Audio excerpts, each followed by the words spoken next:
to Solutions for Aesthetics.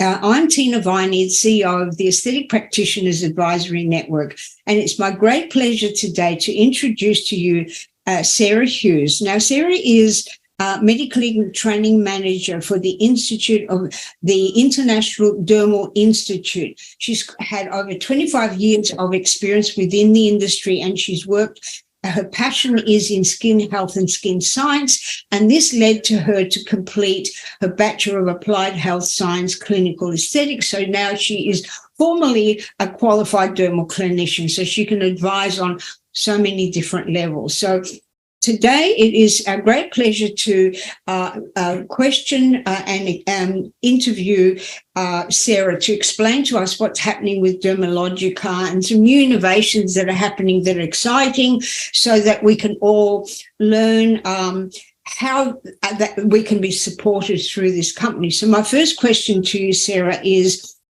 share with us some of the new product innovations developed by DermalogicaPro. Oh, thank you, Tina. And it's really lovely to be here and have this opportunity to speak with you and speak with your audience as well. What I'd love to share with you is DermalogicaPro and the fact that we've always had a very, very solid foundation in our pro services and our professional offerings. We've been in the skincare industry now since the early 80s, which seems like forever and a day ago, but we've always strived to maintain outstanding results, keeping our fingers on the pulse. We have a very strong retail offering, but I think it's really important to speak to our heritage, which is our professional brand. And DermalogicaPro, as I say, was developed in 1986. We've had some really amazing game changers in the last few years, starting with our Pro Power Peel that was launched back in 2018, which was unique in its offering in that it was a totally customizable professional chemical peeling system, working with high levels of lactic acids, glycolic acids, etc. But it was truly unique in that therapists could customize and bespoke that professional peel system depending on their clients' needs. And then just recently, in fact, only as recently as last year, we actually were the first company to release an industry-first product called Pro Restore. Now, this was a product that was launched having spoken through our research and development in the United States. We spoke with our clinical partners, but we also spoke with doctors, with dermatologists, with dermal therapists to find out what they felt was missing in the industry. And the feedback that they shared with us was that, firstly, they found a lot of their more invasive treatments, their treatments that incurred a downtime, could often be a bit of a deterrent to their clients and their clinic guests because of the redness, the irritation. They also wanted a product that they could work with professionally and then give to their clients to continue the benefits at home. And that's really where Pro Restore stepped in that it was that industry first product that really helped to strengthen the skin prior to those micro injury treatments, so it can be utilized with chemical peels, with microneedling, with plasma fibroblast. It can be used alongside lasers, alongside IPL treatments, for example. But it also helps with that wound healing response. It reduces the downtime. So once you've had those really invasive procedures, your skin works with those Pro Restore ingredients and working with omega-3s and polysaccharide olive stem cells to really get those great results and to help heal the skin, as well as amplify the results of those treatments. So what are the key ingredients in the Pro Restore? That particular product, we work in 3 stages, Tina, with that product. In the strengthen stage, we harness the power of mushroom, and we know that particularly the albatrellis mushroom is able to block a receptor called the TRPV1 receptor, which is a pain receptor. And so that works significantly at the beginning of your treatment to help make the procedure, look, it's not a numbing cream, but it certainly makes the treatment a lot more bearable. And we work with hyaluronic acid to make sure that the skin is super hydrated. We have beta-glucan in there to strengthen the skin. And then we also work with panthenol. We work with omega-3s, which help to accelerate that healing process. We balance the microbiome with the bacillus ferment. And then we also work with oligopeptide 1, which actually is an epidermal growth factor that increases the protein synthesis, as in the formation of your collagen, your elastin, your gags, etc. And phospholipids, which we know actually help to turn on that mitochondrial process, so generating the ATP in the skin. There's some really good ingredients there. Really, really fantastic. And congratulations. It's a fabulous formula. It's amazing. And we did a lot of independent clinical trials, Tina, so we were really able to see the results that could be achieved across the board with those incredible, the invasive treatments, really good results. What skin types would it suit? All. So it works across all Fitzpatrick's, oily skins, acne skins, aging skins, you name it. It can be used throughout your clinical practice where you're seeking to work with a more advanced or more micro-injury type treatment. Excellent. Okay, now the other question I was going to ask you is, we know Dermalogica, it's been around for a long time. What's the differentiation between the DermalogicaPro? How is it slightly different to just the broader brand or the broader, selection of products? Yeah. Well, we've been around since a long time ago. We began, the Dermalogica brand began in 1986, and it was primarily a professional skincare brand. It was, our founder, Jane Werwand, a skin therapist herself, really wanted to have an offering to people that were attending her independent workshops at the International Dermal Institute. And she wanted to ensure that they had access to education, but also when they came into their clinical practice, that they had full professional sized products, that there were treatments that were affordable to perform. And then over the years, the brand developed, and we certainly did grow a strong retail side to our brand as well. But certainly in the last few years, we really have come back to our heritage. We've come back to who we are as a brand. And our goals as DermalogicaPro is to really make sure that we are bringing that full in-clinic offering. We have a complete back bar, a full back bar of professional use only products. And really, when you look at a therapist that's out there particularly in this current climate, you need to be able to generate your clients. You need to be able to deliver on those results. You need to maintain client loyalty, but you also need to be able to afford to do those treatments in the first place and be able to make some profit to reinvest back into your business. And what we really pride ourselves on with DermalogicaPro is not only do we have these amazing, outstanding formulas, but they're affordable. You have full professional products. We never ask you to use a retail size or a tester in your professional practice. You've got every single product that you need, and you can customize and tailor make those products for every single client's concern and need. So really thorough offering from Dermalogica. That's where your training comes in, into really helping people to understand how to customize the treatment per each client. Now, just to quickly ask you, the professional demographic is, what kind of education are you looking from your practitioner, and to what, is it for dermal clinicians? Is it for beauty therapists? Can it be used by doctors? What is the most suitable educational foundation that you're looking for in a practitioner?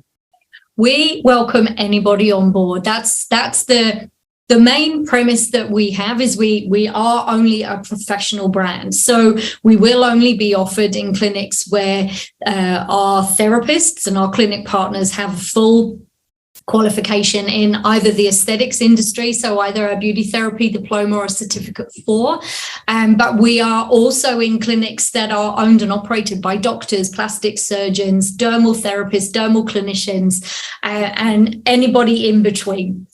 We do also have a strong undergraduate program. So we're training the therapists of the future, which I'm sure everybody will be pleased to know, because one thing that is really hard at the moment is getting good staff.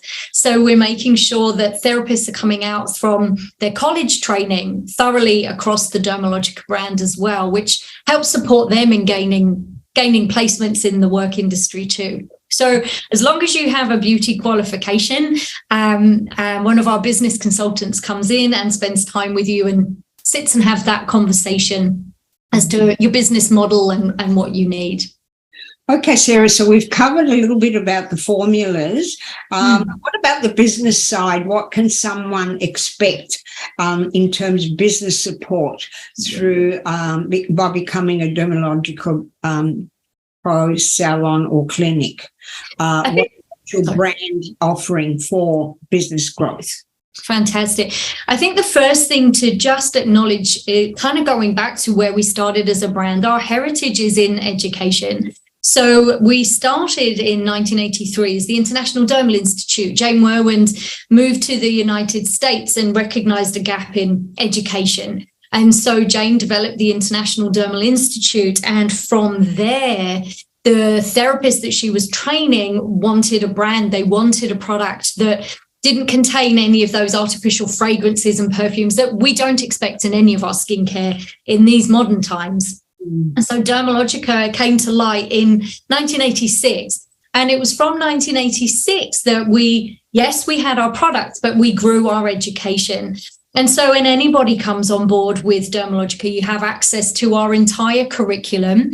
And that curriculum covers not only the basic product knowledge to set you up for success, but we also help support you in understanding your clients. You know, how do you successfully navigate your way around aging? What does it mean when you've got a client with discoloration in their skin? What does Dermalogica do to help with that? But we're not just an education brand. We're very lucky in that we have a really strong business support. And so when you come on board with Dermalogica Pro, you will get visited by your business consultants. They come and see you frequently. They're always at the end of the phone. You have full access to them and their business strengths. You know, we don't see you as salons that we put our product in. We see you as our business partners. And so we want to grow you and set you up for success. We have a learning management center that we are developing, and it's gaining in popularity as we put more information and more accessible information on there. We have in-center training. So we come in and we offer not only in-clinic training, we also live stream. We have online self-led courses. So there's lots of resources. Yeah. But we also have a really good, strong marketing department. We have a very strong brand. And though that's often fueled by the United States, by our company in the US, but we have a lot of material to help you promote your business, both on social media, which we know, if you're not on social media, you're not open. So you've got to have a strong social presence. But that marketing material is designed to work and support you in two ways. Firstly, we want you to maintain your client base. We want you to protect your client base, hold on to those clients. And so it's really important to have pieces, assets that are going to entice and keep your clients coming in. Cheaper to hold on to your clients that get new ones. But we do also have a lot of support, and all of this is free. We don't charge you for the support materials to help you with new client growth. Mm-hmm. So we're always looking at ways of how can we help our business partners stay in business and set them up for success. And that's what you get with Dermalogica Pro. Well, you've got an extensive experience, and no doubt your techniques are always, reviewed and kept up to date as trends change. And and I think that's a very, very important support for any business's success. It's not just the product, but how the company can help you navigate the client acquisition and retention element of it. And that it brings a lot of different skill sets together, and it's the merger of client relationship psychology, science, personal care, and basically relating to that person in a way that they value your knowledge. And, knowledge is something that you've got to refresh it all the time. It doesn't, you can't just camp around something you learned a few years ago, or even when you first were introduced to a brand. It's wonderful to know that that energy is maintained and is able to deliver to businesses the momentum and incentive to be enthusiastic about what they're presenting and believe in what they are standing for, and knowing they've got that backup from the company to ensure the results, and if they have any queries that they can reach out for some help. So that's wonderful.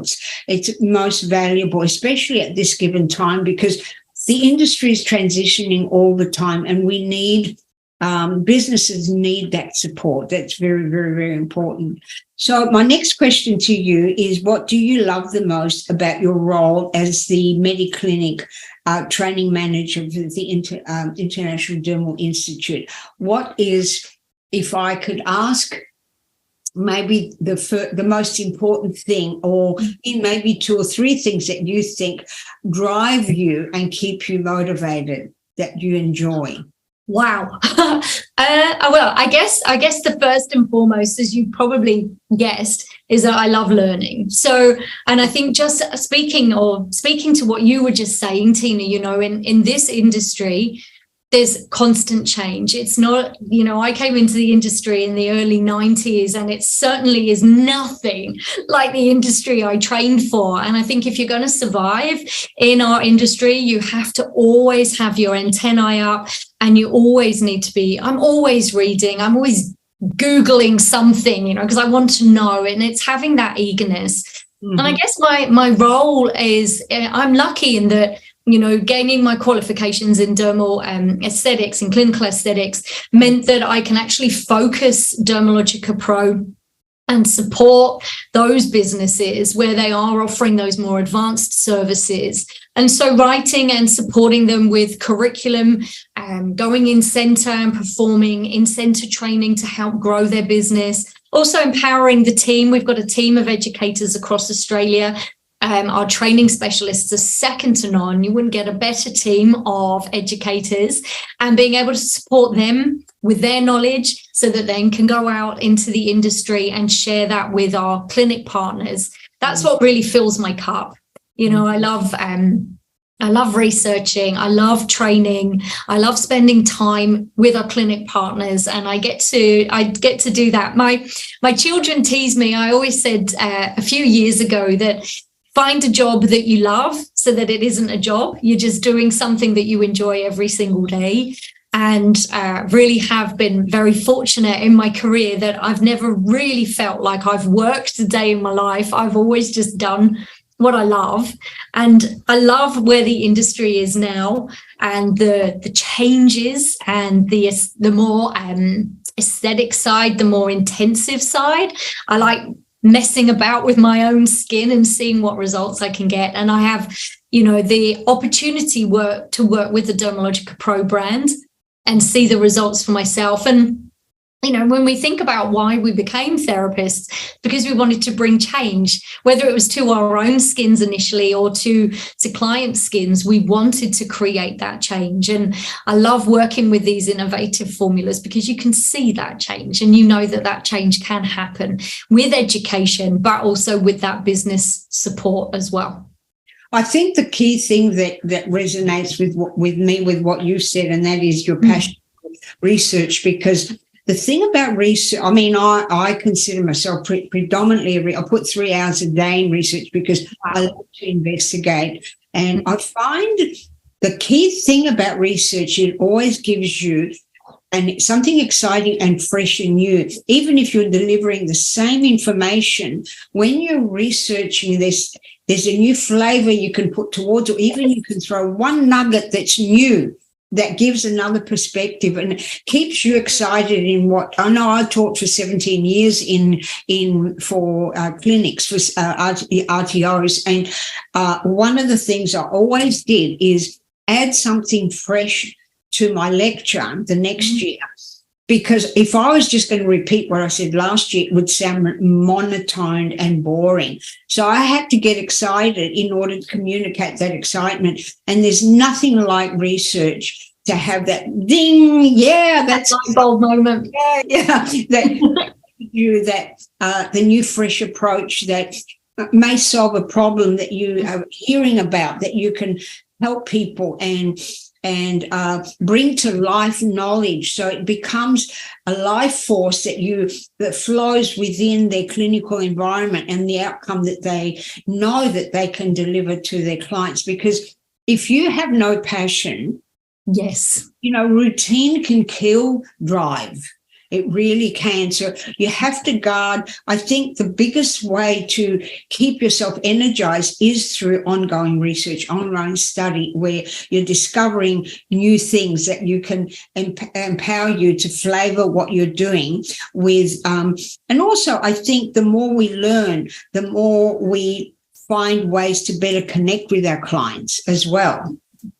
100%. And I think it's important. We do our own research, but I always learn something from the people that I'm with, whether I go into a clinic or whether we have our business partners, our clinic partners coming into us. You always learn something, always have those antennae open that, yes, you might be training, but you're always going to bring something back. There's always, I love what you were saying about every time you teach a workshop or every time you train, you bring something new, because that keeps your enthusiasm up. But it's also being open and receptive to knowing that who you're training and teaching can give you so much too. And, you always feel energized when you've had that lovely interaction with people, sharing knowledge. And we know that, for our therapists out there in industry, the ones that are the most successful are the ones that are the most curious, that want to know why, how can I fix this? How can I solve this? Why is this happening? Why does that ingredient work?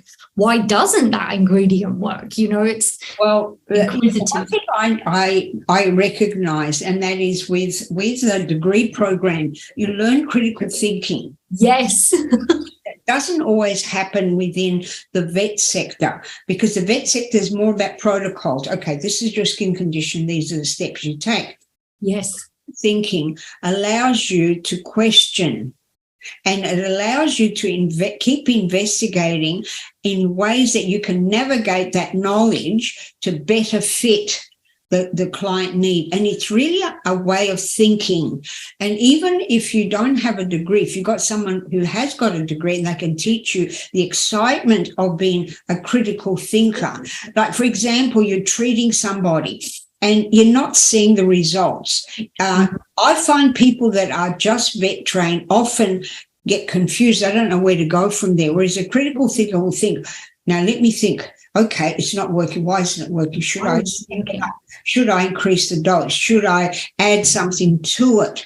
But you've got to be pragmatic about the results. It's not about selling the program. You have to use your professional eye to determine whether you are delivering. If you're not delivering, it's for you to correct and adjust. And it may require, and the good thing with you guys is that can reach out to someone like you and say, look, I've got this client, I'm on my 5th treatment, I'm not seeing the results. What can I tweak? What can I investigate to make sure that she does get the results that she's expecting and what I expect from, because with working on human skin and human beings that have different biochemistry and different neurological things happening in them, and there are different reasons why a progress may be blocked or inhibited. And so being able to use critical thinking, it's one of the key things that will allow you to always find a solution no matter what you stumble up against.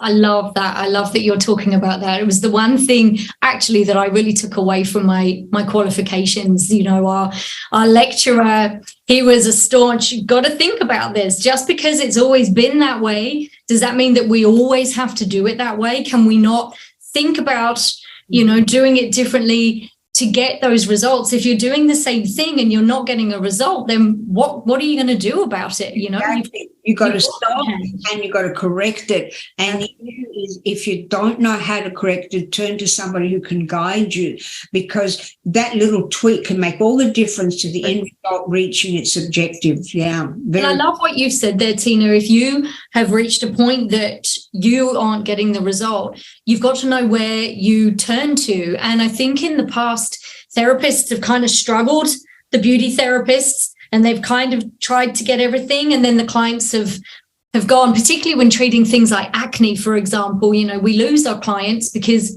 we're not actually recognizing what's in our scope of practice and when do we need to pass on. You know, when have I done everything I can do for my client, and when do I then say, okay, you know what, I've done everything I can. It's now time to go to a doctor or a dermatologist, and I'll work collaboratively with them to get you the results. It's also, being a critical thinker means that you don't just assume you're going to be able to do everything. It's knowing that there might be another branch. We need to start forming more alliances with everybody in our industry to get these results, and be open to, I call it's like a two-way system, like a revolving door. The clients come into you, they go out to a dermatologist or a doctor who refers them back to you. And you've got this lovely revolving door. And what a beautiful relationship that would be in our industry if you had those more medical practitioners to say, I'm really stuck with this skin. Can you help me? And I can help you. You know, I think there's such a big opportunity in our industry right now for those allegiances and those alliances to grow. Well, our upcoming conference, the theme is convergence, and convergence is when all the pieces come together and create a better outcome. And it's about us working with a naturopath, working with a doctor, with a cosmetic nurse, and enhancing that end result where we are not limited, but as a group, we can actually achieve a much higher outcome for our client as a collective group of people working hand in hand and referring to one another. And that's so important. And it is the new aesthetics now. It's expected of us. I want to mention something, because I did do clinical work for quite a few years as well. We've been in the industry for many years. One of the things that I used to always say to my clients, how do you feel your skin is progressing? And they would say, I'm really excited, it's doing really, really good. But sometimes they were just polite. And if I saw that it didn't, I would say, no, it's not. It can be better, and we're going to find out how we're going to do that. And I didn't have a problem admitting if I felt the results weren't moving as fast as I'd like to see them.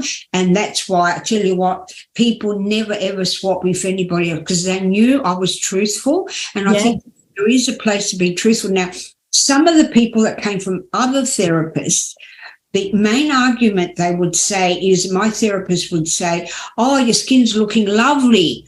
And I would think, and I'm thinking, no, it's not improving. But she wouldn't admit that nothing was happening.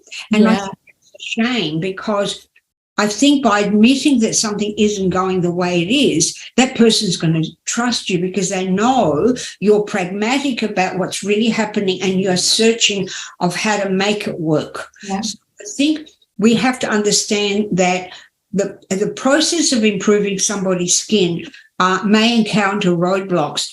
Admitting to those roadblocks actually increases our credibility with our clients. It doesn't detract them thinking that you don't know what you're doing.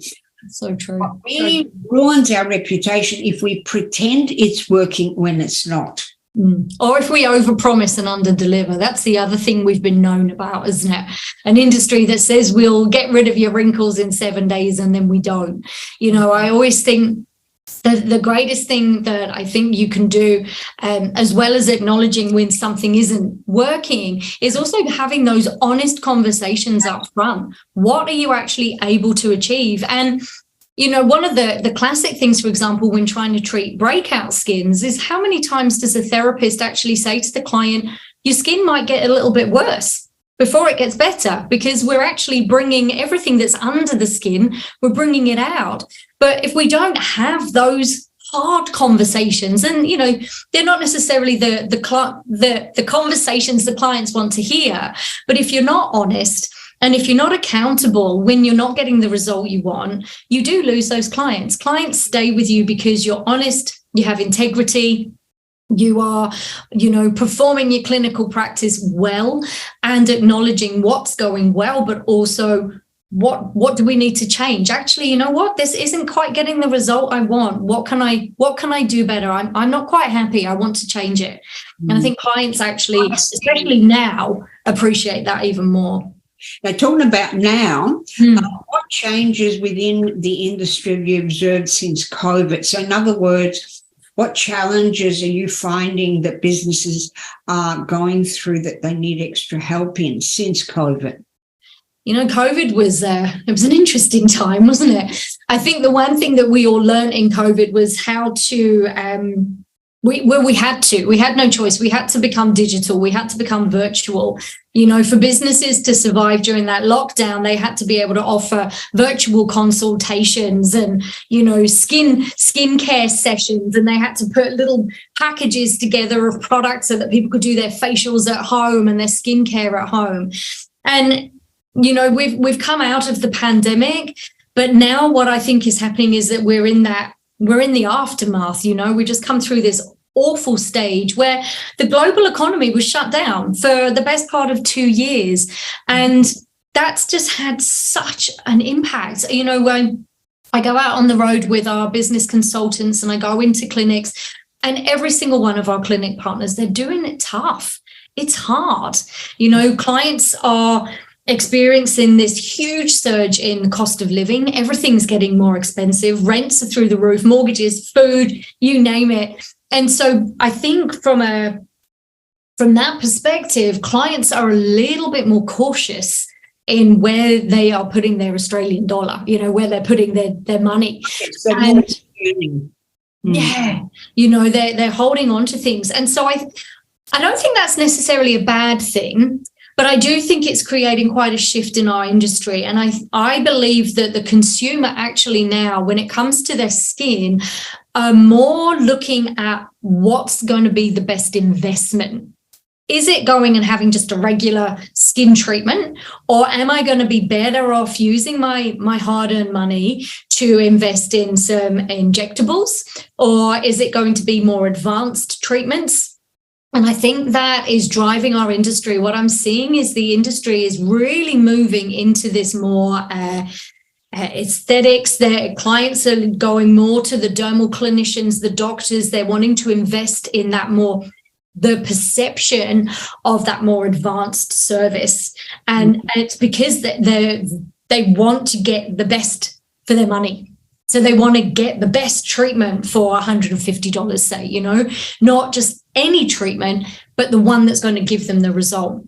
And so I think coming out of COVID and being in these sort of trickier times, these more harsh economical times, clients are going where they're going to get the best, what's the saying, the best bang for their buck? Is that the expression? Where they're going to get the best result. Interestingly, back in the, sort of rewind 5 years ago, and clients, when they go onto search engines, were searching for skin treatments, facials.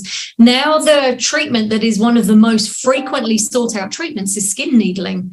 It's invasive. It's not necessarily pleasant. However, it's the one treatment that they are seeing is delivering these results. And, fairly swiftly.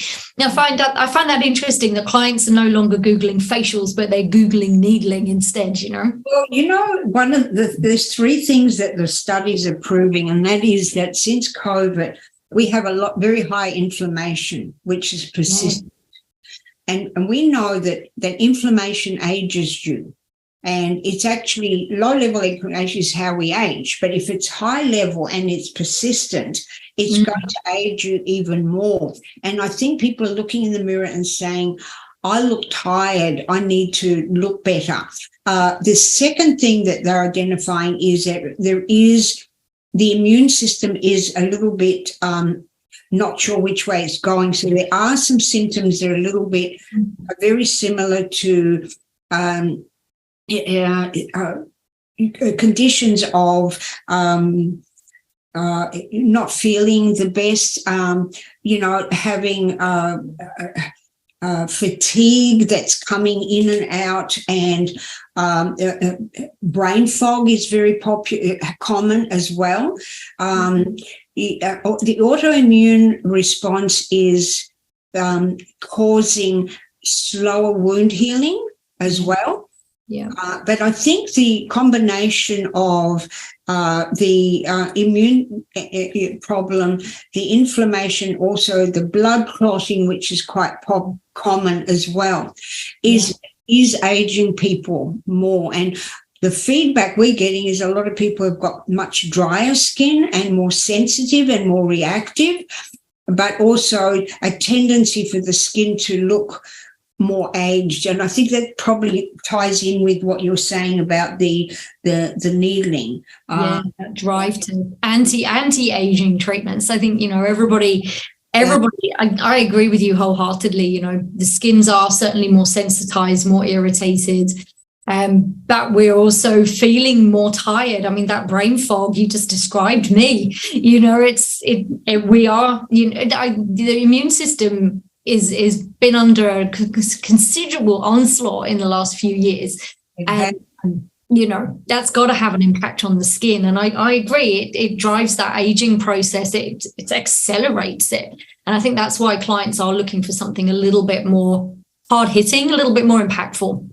We're finding also that, naturopaths are very handy, and also understanding nutrition and how you can help the body cope better. But also even through the general beauty, their ability to help with lowering stress levels through massage, and also scalp massage. Lymphatic drainage is now very much in vogue. And it's because these more gentle techniques on the skin help to lower cortisol levels and increase endorphins and dopamine, which are your happy hormones. So we're finding that there's a return back to the tactile techniques and bringing them back in. And people are gravitating to people who have got the dermal therapies, but can also do that, the touch. Definitely. So we're seeing a renaissance of the touch techniques and there's some at the conference. Also, we're going to have some new updates on what's happening in those techniques. So it's exciting time, because there's a lot of areas that we can help our clients on so many levels. So the last question I want to ask you is, how do you view the future of the aesthetics industry? So there's a lot of ways you can answer that, and that is in terms of how the consumer is becoming different or more demanding.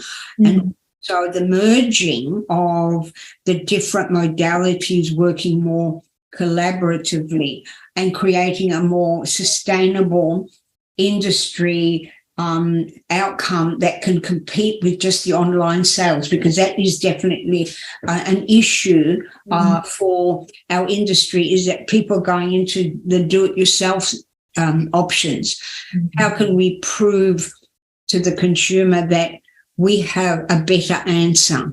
No, it's a tough one, isn't it? And the problem is, on the back of COVID, is of course during that 2-year period, is we told our clients and we advised our clients of how to look after themselves, and so they are armed, and I guess to a degree, they've got some tools that they can work with at home.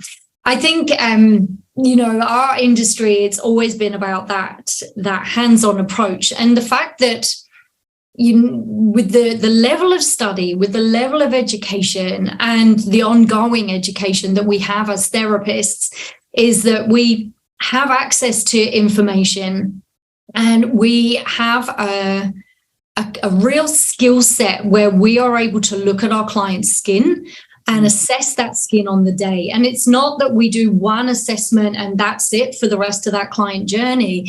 The skin is different with every visit.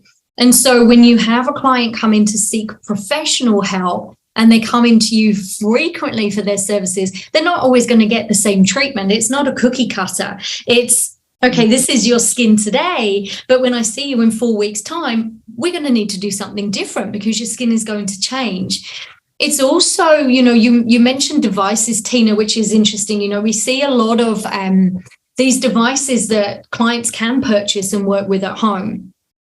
And yes, to a degree, some clients will get a good result, but I always query the infection control. I always query the hygiene of those procedures, because one thing that we're always taught as therapists is to work hygienically. We all take a certificate in hygiene practice and those sorts of elements, particularly when you're dermaplaning, for example, and you're taking a scalpel over the skin, or you're working with a needling device. As a professional, we know, we've done all of the studies in the skin. We know what we're doing, and we know when something isn't going well. Versus a client doing something at home in their bathroom. They're probably not going to get as invasively into the skin as we can get, so they're not going to get those results. The treatment might not be so thorough, but also the potential for infection and other problems on the skin is huge. I think that you mentioned, the thing that we're finding with home procedures is if they don't maintain the hygiene of the roller, it's a major issue. Secondly, if they do it wrong, they can actually tear and scar the skin. And under the microscope now they're see the tears in the skin. So it's not done in the correct manner. So I think just for penetration of your products should be enough. But you're not going to get collagen induction support through home-based devices in a dermal. That's a clinical only objective, because it carries risk, and the technique is important because you're moving into beginning of the dermis where you can scar. That's right. And that's a lot of the, we see a lot of that. You see on the social media channels, people doing these treatments on their skin, and it's all very exciting, but what you don't see is the aftermath and the fact that they have potentially scarred their skin or accelerated post-inflammatory hyperpigmentation, which is just as bad as a scar, when you've got that real hyperpigmented skin. So I think that's one area of the industry that as clinicians, we certainly need to be aware of, is that you are going to get clients and patients coming into you having done a little bit of DIY. They've done a bit of home surgery themselves. I think the main thing for me, yes, I agree with you. There's certainly a call for the touch therapies. I think our clients do still need that de-stress. I think there's always going to be a place for that full service salon, that traditional salon that offered absolutely everything.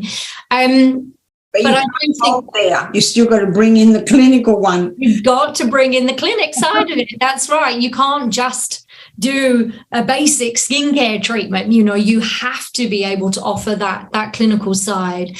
What I love and what I'm excited about actually for your conference coming up this year as well is that collaboration. And I think that's something that's quite a hot topic this year, is how do we work more collaboratively as a whole industry, not just a beauty industry, but an aesthetics industry that does call in those incredibly talented plastic surgeons, cosmetic surgeons, the doctors, the nurses, the injectable therapists, that are really out there making some significant. There's also a lot of nurses that are coming into the industry, and even though they come in initially for just the injectable element of it, and some just choose to specialize in that, but others realize that they have to maintain the skin, and so they're interested in understanding skin analysis and maintenance procedures and preparation procedures to get better outcomes. And also we're finding a lot of the medical clinics now have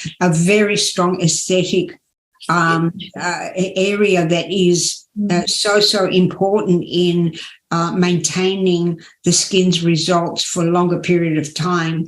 And so then they can then be stepped up as they want to. But I think also if you have that maintenance happening, you are slowing the aging process, so you get better value. But as we're going to age, but you age a lot more gracefully, and the skin looks healthy and vibrant and blemish-free, and it doesn't have pigmentation, and there's good hydration level in it. So it looks healthy regardless of the age. Look, thank you so much. You've been a real wealth of knowledge, Sarah, and I really enjoy your energy and your passion for the industry, and I can understand why your team love to be under your care, because you exude so much knowledge and also excitement. You know, it's about bringing life to what we do, and the passion and the love that what we do, because that's what drives excellence, because it allows you, when you're excited, you don't mind doing the extra thing or going the extra mile, because